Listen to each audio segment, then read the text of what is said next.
Oo nga pala, bago natin tuloy yung trabaho, ipapakilala ko muna yung magiging sekretarya ko habang wala pa si Janice, ha? Si Teresa. Karena lang po for short. Hello, hi, Teresa. Parang marami pala akong kakilala dito. Ha? Talaga? Saan mo sila nakilala? Nabentahan ko na po sila dati, sir. Nabentahan ko na po kayo ng maraming cellphone. Naku, ang gala-galatin nyo nga po. Halos buwan-buwan bumibili kayo. Naku, marami kayo siguro niririgaluhan, ano? Ay, ma'am! Ma'am, kumusta na po yung binenta ko sa inyo magpapaputi ng kilikili? Effective po ba? Ay, sir! Kilala ko rin po kayo. Wala naman ako binili sa'yo, ah. Naku, sir, di ba kayo po yung tanong ng tanong sa paninda ko pero wala namang binibili? Ay, naku si sir talaga. Ay, ma'am, kayo din. Kilala ko kayo. Lagi po kayo. Tere, doon muna tayo sa opisina, ha? Pasensya na kayo, ha? Work! So, na-discuss ba natin lahat ng dapat pag-usapan? Oo, yata bakla. Ang galing natin, ano? After 2 months in the making. Correct! Kaya Vincent, pakisulat mo na yan. Nang sa ganon, mabigyan na natin ng written report si Sir Vincent. Pwedeng mamaya na lang. Mag-break na muna tayo. Gutom na kami. Oo nga. Hindi naman naalis ang whiteboard na yan, eh. Sige na. Pero, quick break! 30 minutes lang ha, balik tayo agad dito. Okay, let's go.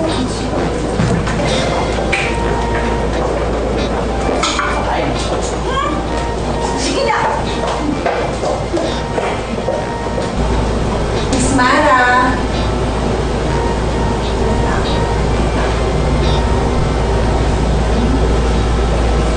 Ganda ng conference yung dito, ah. Ay, ang dumi naman. Ang lakas makasira ng view.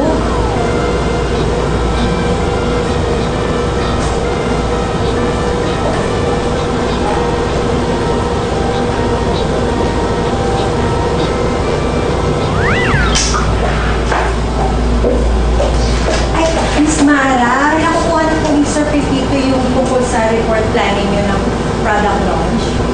Ay, sige, pero since katatapos na ng meeting namin, pakisabi kay Sir Pipito, lilinisin lang namin muna, tapos bibigyan na namin yung written report. Ay, gusto ko yan. Kasi pag malinis, ibig sabihin, maganda sa kita. Tama! Sige po, ma'am, sabihin mo na po kay Sir. Okay! Ay, napakabilis ako ng lunch ngayon, pero ang dami ko napagin, ha? Sarap. Alright. Ayan! May kanin ka pa yata.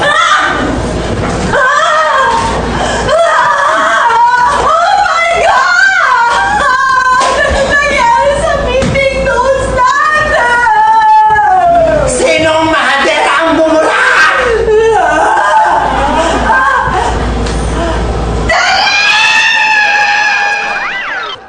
Oh, buti andito. Ang tagal mo, ah. Asan na yung report ni Mara?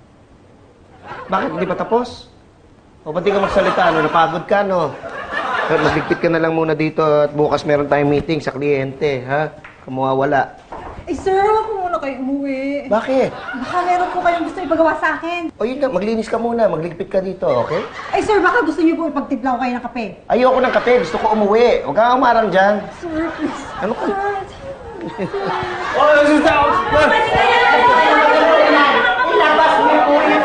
Teka, sandali. Ano ba nangyayari?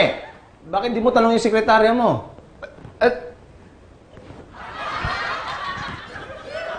Huy!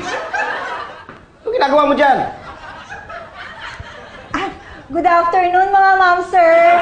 Ano ba hanap nyo?